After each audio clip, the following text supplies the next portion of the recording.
بسم الله الرحمن الرحيم الحمد لله وكفى وسلام على عباده الذين اصطفى أما بعد فأعوذ بالله من الشيطان الرجيم بسم الله الرحمن الرحيم كنتم خير أمة أخرجت للناس تأمرون بالمعروف وتنهون عن المنكر وتؤمنون بالله وقال الله في موضع آخر ادع إلى سبيل ربك بالحكمة والموعظة الحسنة وجادلهم بالتي هي أحسن صدق الله العلي العظيم. Dear audience and respected judges, firstly I would like to welcome all of you with Islamic greeting. Assalamu alaikum wa rahmatullahi wa barakatuh. The topic of my today's talk is the importance of dawah and tabligh. The word dawah generally means calling people towards Allah and His instructions. The practitioner of preaching is known as da'i. Dawah is not an act of modern age, but it is the act of all prophets whom Almighty Allah subhanahu wa ta'ala sent down on this earth. Because all the prophets who were sent down on this earth had one task to do, and that was dawah. In Islamic theology, the purpose of dawah is to invite people, both Muslims and non-Muslims, for believing in one God and all His prophets, His holy books, His angels, and the day of judgment. Dear intellectuals, before arrival of Islam, the prophets were sent down to the particular people for particular areas and time, but the Prophet Muhammad sallallahu alaihi wasallam was not restricted to a single nation, single tribe, or particular part of land, but he was sent down to the whole world as a last prophet of Allah. No prophet shall come after our Prophet Muhammad sallallahu alaihi wasallam, because our Prophet Muhammad was given a perfect religion, Islam, and Allah finalized the prophet upon him, as it is mentioned in Surah Al-Ahzab, verse number 40.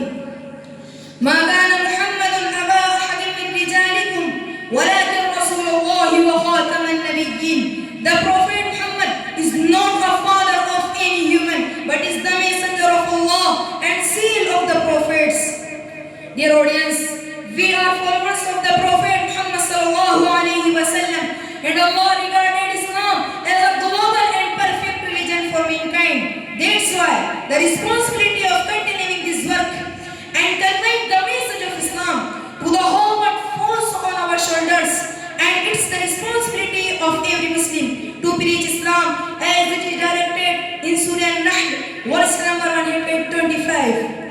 ادع إلى سبيل ربك بالحكمة والموعظة الحسنة وجادلهم بالتي هي أحسن. Invite people the way of your Lord with wisdom and with counsel, and argue with them with the best manners.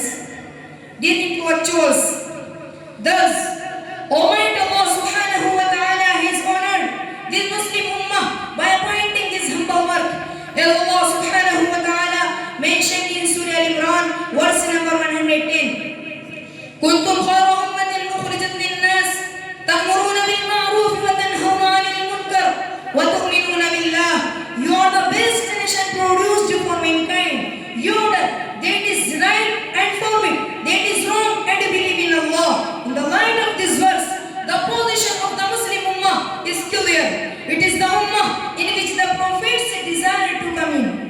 Dear audience, on the other hand, our Prophet Muhammad sallallahu alaihi wasallam also demanded his famous speech of Hajjatul Wida before 100 and thousands of companions. He said, "Let those who witness inform those who are absent." In this hadith, the word witness means is anyone who has some Islamic knowledge inform those who don't have Islamic knowledge. In another hadith, our Prophet Muhammad sallallahu alaihi wasallam said, Preach my message if it's a sentence. Therefore, the Prophet's companions, may Allah be pleased, never dreamt of resigning from the noble task of inviting the nations of the East and the West. If we are Muslims in India and worshipping Almighty Allah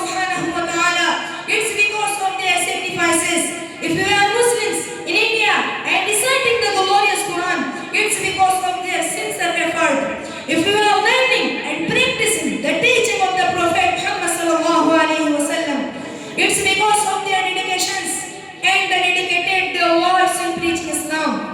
Dear dignitaries, it is our duty and responsibility now to continue this work for the new generation and people who are unaware of Islam and moral science. Dear friends, now I would like to wind up my speech. May Allah give us tawfiq to preach Islam